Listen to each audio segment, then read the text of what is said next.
page 66 and page 67. In this piece I've done a few more experiments, such as getting a few pieces of fresh snow, got a scoopful, which then I put a few drops of ink as I wanted to play with the snow and experiment with it.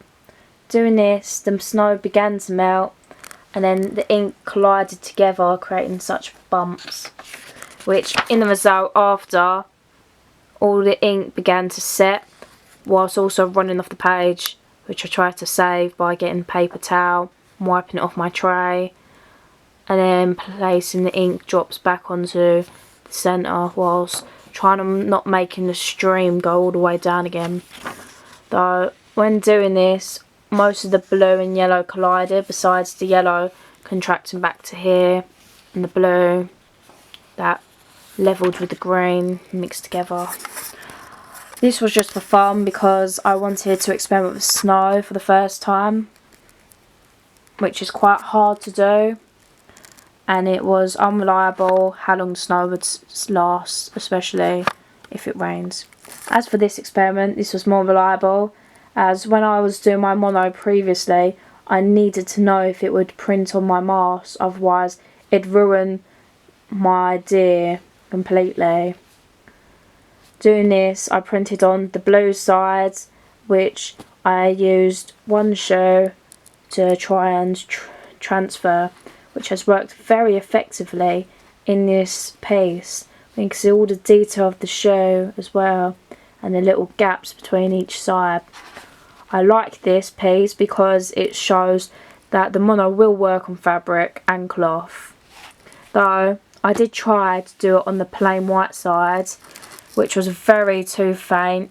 None of it transferred. That might be because this side's just not absorbent, or it's just almost like waterproof in a way, ink proof, which might be because it was made like with that material. However, with my final piece I'll be using this blue side instead of the white, even though the white side might be clearer to see if it did work, but with the blue side at least it will look like a normal face mask, especially after I printed. And also this is similar to the artist I who was famous about government pieces, targeting pieces, as I looked into his recent pieces where he actually began to print on masks, which I wanted to do, and he printed on the blue side, which I have actually done in this piece, which is quite similar to his work as well. But I wanted my own style and not my own identity by not copying any of his government styles, but I did get the idea of printing on masks from his previous work. As for page 67, I have continued my graphite by playing with it a bit more, even though I did exclude this as an idea. I digitised an image which relates to my identity, as it's an image I chose, which is the first photo I actually took of college, which was last year, which I have went onto PowerPoint instead of Photoshop because I don't have access to it, unfortunately. So I used PowerPoint because I know it works, and I simply went on to changing it into black and white, so then I could cut out different areas of it where it has a few grey areas, you can see the dots, and to where it's completely black. Doing this actually helped quite a lot, and is shown in this piece where you can see I've cut out. Doing this is also a reason because I took photos of stages where I actually put a piece of paper underneath the cut stencil and then pressed my hands through it. After, I used the graphite to see if it transferred through, which it did. You can see a faint face coming out, which is also in here, where you actually made 3 stencils but I only done 2 of them.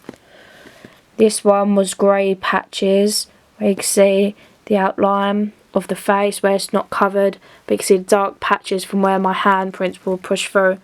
But when I made this, you can't see none of the fingerprints at all. That might be because I overlapped too much and now you can't see it, or because I had to use a thick amount of graphite just to get a strong shade of all the tones, which is actually shown more here, and how heavy it was because none of the paper's clear anymore. Clear, nice, clean and white. In this one, I just cut out all the black tones where you can see the hair, see the eyes, because they're all dark areas, which is also in this image. I like this idea, but however, where I took out graphite for my idea, I will consider to actually keep the stencils and use them for screen printing instead, because I like how they've come out, and doing the graphite I can actually see how it will come out clear and which ones will be the best to actually be used now.